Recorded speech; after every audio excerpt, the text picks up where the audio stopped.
प्रिय विद्यार्थी मित्रों, मैथ स्टडी में आपका स्वागत है।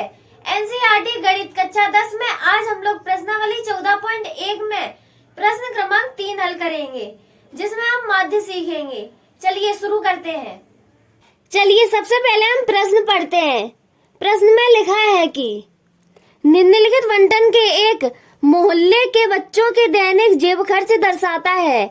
माध्य जेब खर्च ₹18 है। लुप्त बारंबारता f ज्ञात कीजिए। तो ये हमारी तालिका दी हुई है। ये बच्चों की संख्या है और ये दैनिक जेब भत्ता है। ये पूरी संख्याएं दी गई हैं।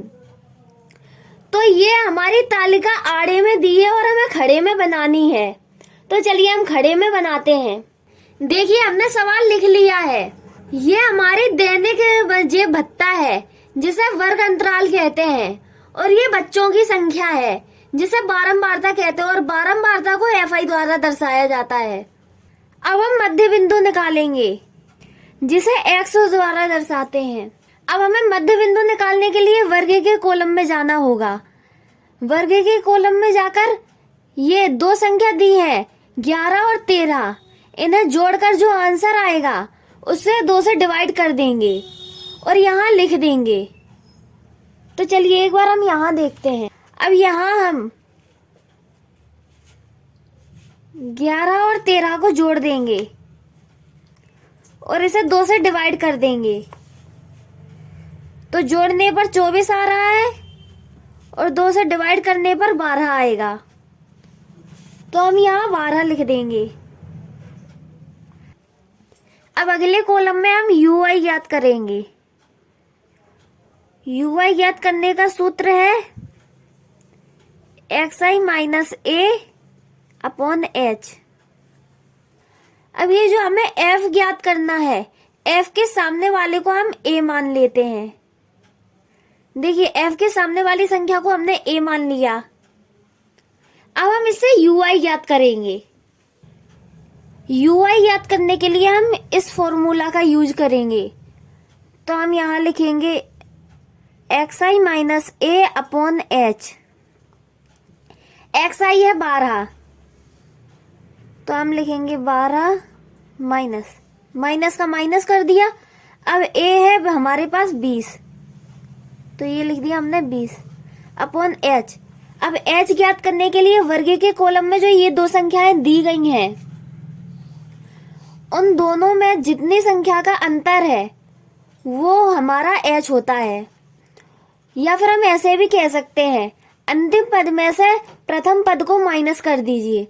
जैसे कि 13 में से 11 को माइनस करेंगे तो 2 आएगा, 15 में से 13 को माइनस करेंगे तो 2 आएगा, 17 में से 15 को माइनस करेंगे तो 2 आएगा।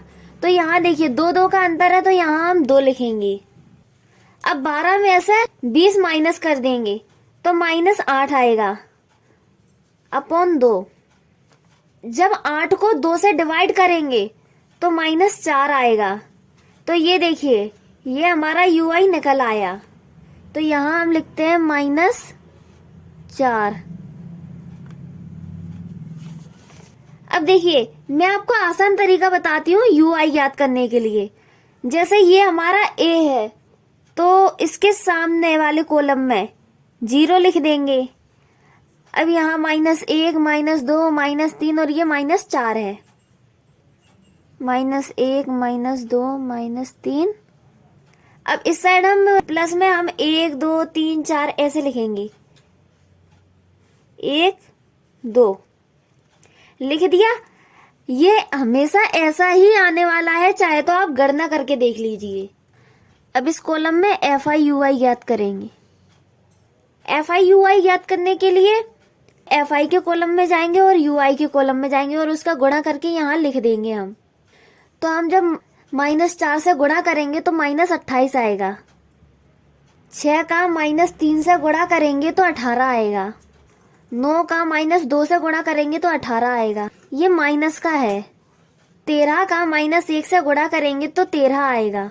अब ये 0 का तो गुणा हो ही नहीं सकता है, क्योंकि 0 का जिस संख्या से गुणा करते हैं हमेशा 0 ही आता है। तो यहाँ हमने 0 लिख दिया।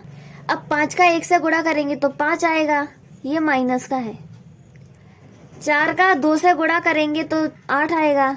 देखिए हमने UI को कॉलम भी भर लिया और अब इन संख्याओं को जोड़ेंगे तो -77 आएगा। अब हम यहाँ लिखेंगे सिग्मा FIUI।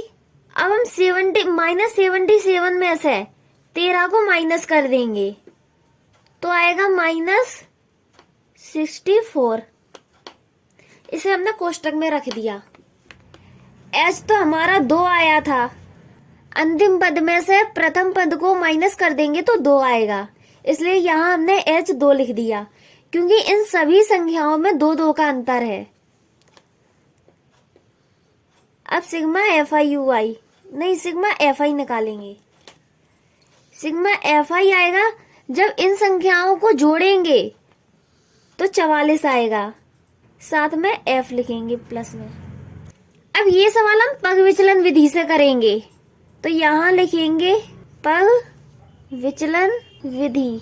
पग विचलन विधि, पग विचलन विधि का सूत्र है x बार बराबर a plus sigma FIUI upon sigma FI multiply H।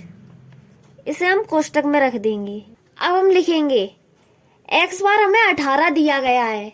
आप बुक में देख लीजिए माध्य हमें 18 दिया गया है। बुक में लिखा है माध्य जेब खर्च रुपए 18। यहाँ 18 लिखेंगे बराबर a है 20, सिग्मा FIUI है -64। देखिए हमने -64 लिख दिया। अब सिग्मा FI है 44 प्लस F। इसे हमने कोष्टक में बंद कर दिया। H है हमारे पास 2 लिख दिया। अब 20 का पक्षांतर करेंगे तो वो माइनस में हो जाएगा। 18 - 20 बराबर, ये हम जैसा का तैसा उतार देंगे।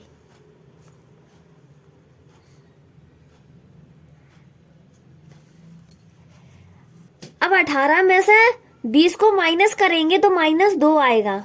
-2 बराबर, हम 2 का मल्टीप्लाई 64 में करेंगे तो 128 आएगा माइनस का प्लस F। अब हम ये 44 को बराबर के इस साइड ले जाएंगे और ये 2 को 128 के अपोन में लिखेंगे तो यहाँ लिखेंगे 44 प्लस F बराबर -128 बटे में 2।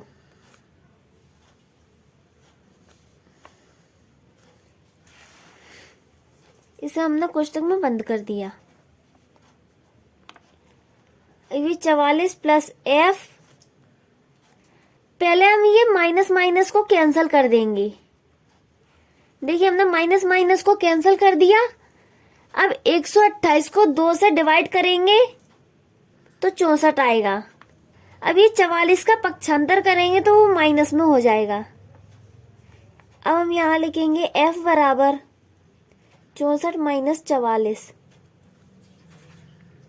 64 में से 44 को माइनस करेंगे तो 20 आएगा। देखिए हमारा F है 20। अगर आपको मेरा वीडियो पसंद आया हो तो लाइक करें, ज्यादा से ज्यादा शेयर करें और सब्सक्राइब करें, जिससे मेरे अगले हर वीडियो का नोटिफिकेशन सबसे पहले आपको मिले।